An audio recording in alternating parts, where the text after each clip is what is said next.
tax aided in trade. One fundamental feature of VAT is the mechanism of input tax direction. Business can offset the VAT paid on their purchase against the VAT charge on their sales output. तो wait को आप क्या कर सकते हैं, set of कर सकते हैं आउटपुट में से इनपुट को, है ना। Input VAT recovery, VAT registered business can reclaim VAT purchase on purchases used for taxable business activities.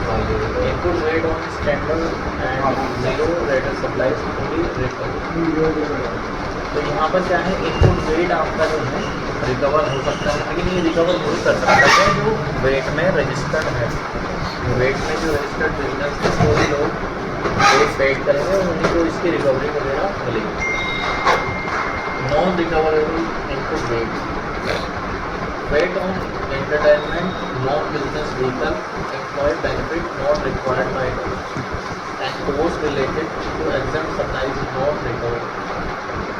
Medical insurance for employees is recovered only if legally required.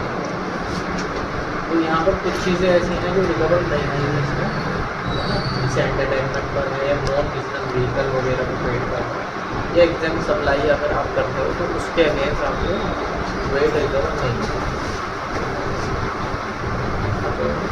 Appointment business making both taxable and exempt supply must allocate input weight based on the proportion of taxable to total turnover. तो बहुत से लोग ऐसा करेंगे कि जो taxable जो उनके आइटम है और कुछ एग्जाम्पल भी है ना, इस तरह की सेल होती है, तो वहाँ पर उसका पोर्शन आप क्लेम कर सकते हैं और एक पोर्शन नहीं कर पाएंगे। यानी जो ऐसा गुड्स होगा जो आप परचेज करके उसका बहुत से मैन्युफैक्चर करके बेचते हैं, अगर उसकी जो सेल है वो एग्जाम्प्ट है तो जो परचेजिंग हो रही है उसके अगेंस्ट उसका आप रिकवर नहीं कर पाओगे, लेकिन जो टैक्सेबल सेल है उसके अगेंस्ट आप जो है रिकवर कर सकते हैं। Zero rated and export supply, input VAT for zero rated and export supply recover if proper export documentation is maintained। तो यहाँ पर क्या है, जो इनपुट वेट है आपके जीरो रेटेड पे और एक्सपोर्ट सप्लाई वो रिकवर हो सकते हैं अगर आपका जो जैसे एक्सपोर्ट डॉक्यूमेंट। अब इसमें जीरो रेटेड में कुछ आइटम भी थे जो हमने ऊपर पढ़े थे, है ना, वो आइटम भी इसमें आ जाए। Import and reverse charge, registered importers declare and recover VAT on import through their VAT return. Non-registered importers pay VAT at custom and cannot reclaim। तो जो इम्पोर्टर हैं, ठीक है, वो वेट को रिकवर कर सकते हैं अपने वेट में, और जो नॉन रजिस्टर्ड इम्पोर्टर हैं वो पेड करेंगे वेट और उसको रिक्लेम कर सकते हैं, रिक्लेम नहीं कर सकते हैं। यानी जो रजिस्टर्ड होंगे इम्पोर्टर वही जो है इसको क्लेम कर पाएंगे, अब रजिस्टर्ड नहीं कर पाएंगे। Capital input VAT on capital adjusted over time with use changes between taxable and exempt activities. तो जो कैपिटल एसेट्स है, कैपिटल एसेट्स में जैसे तुम्हारी प्लांट मशीन ये सब जो है कैपिटल एसेट्स में आता है ना, तो उसके अगेंस्ट भी आप जो है रिकवर कर सकते हैं।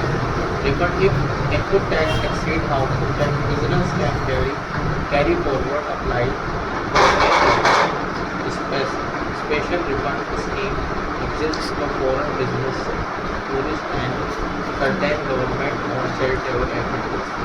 तो यहाँ पर क्या है, यहाँ पर जो आपके रिफंड है, जैसे आपका इनपुट वेट ज़्यादा हो जाता है आउटपुट वेट से, तो उस कंडीशन में कैरी फॉरवर्ड हो सकता है, यानी नेक्स्ट मंथ में उसे आप ट्रांसफ़र कर सकते हो, है ना।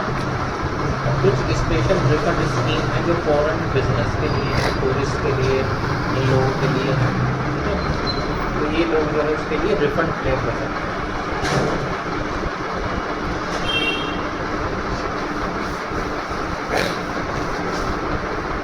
अच्छा, कुछ है इसमें cross border transaction rate, treats cross-border trade under specific VAT rules to ensure VAT is charged only on domestic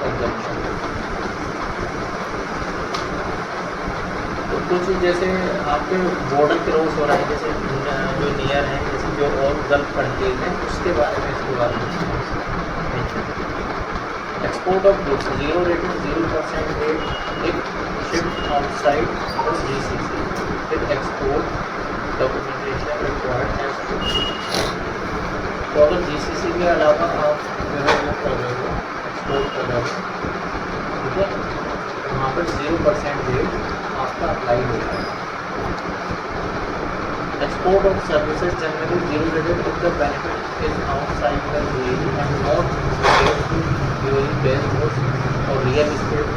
Some services relate to UAE property event are always taxed in UAE.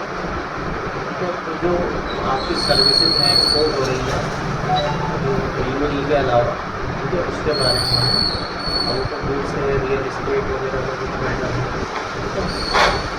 तो वो Dubai के अंदर आपके जो है UAE में लेकिन area में तो आपका क्या रहेगा, वो टैक्स चार्ज होगा, तो बाहर टैक्स चार्ज नहीं होगा है service. Import of goods 5% rate applies. Registered business use reverse charge rate percent. All registered pay custom and technology है।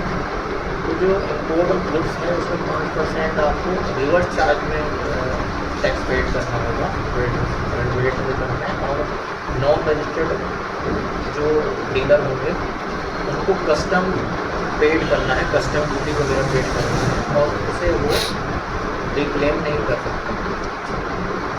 Import of service reverse charge rate है 5% अप्लाई, जो सर्विसेज के हैं 5% रिवर्स चार्ज अप्लाई होगा। Only fully taxable business recover और input rate, और जो taxable business है वो इसे रिकवर कर सकते हैं।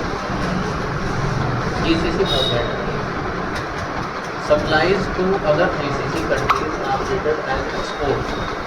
अगर आप दुबई से सऊदी या कहीं बहरीन या कतर उसके बारे में तो supply to other GCC countries are rated as export, export rate हो जाएगी tax on import by the destination.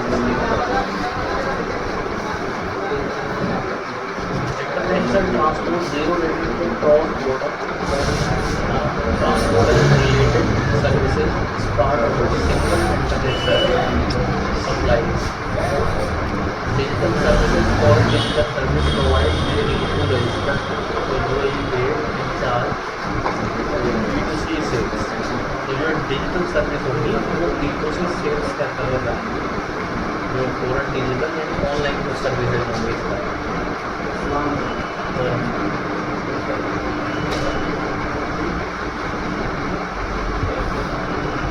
क्योंकि ये अलग अलग सेक्टर के बारे में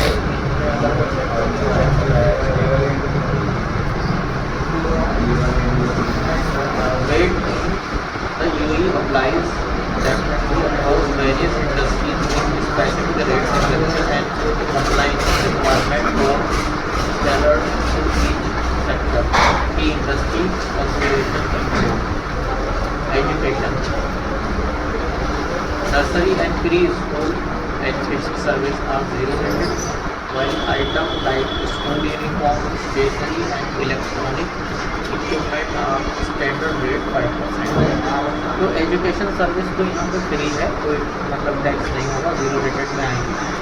लेकिन जो यूनिफॉर्म है, स्टेशनरी है, इलेक्ट्रॉनिक इक्विपमेंट्स है जैसे लैपटॉप वगैरह है कुछ चीज़ें, उस पर 5% वेट लगेगा। Health care most medical services and essential medicine are zero rated, but other medical supplies में एट रेट 5% रेट। तो यहाँ पर मेडिकल सर्विसेज तो ये जो एसेंशियल सर्विसेज हैं वो जीरो रेटेड हैं, मगर कुछ चीज़ें हैं जो अदर मेडिकल सप्लाईज, इसके अलावा जो अगर सप्लाईज होंगी वहाँ पे जो है 5% रेट